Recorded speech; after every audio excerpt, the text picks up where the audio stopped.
પ્રભુનું દેહ ટોટલ પ્રભુને અર્થે જ વાપરવો છે, કોઈને અર્થે નહીં. આંખ એને અર્થે, કાન એને અર્થે, જીભ એને અર્થે. ન ખાવાનું નથી કહેતો, ન જોવાનું નથી કહેતો, ન બોલવાનું નથી કહેતો.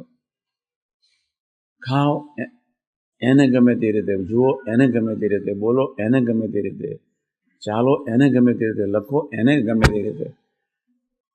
આજે આપણે જઈશું, તમે જમજો, જેટલું જમ્યા એટલું જમજો.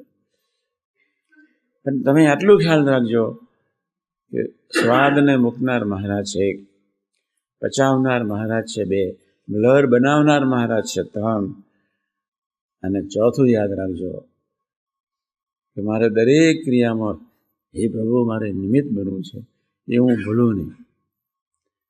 તો તમને સામાન્ય રીતે યાદ આવશે કે લાવો 1 મિનિટ યાદ કરી લઈએ, અને આ કોન્શિયસનેસથી જીવવું છે બસ.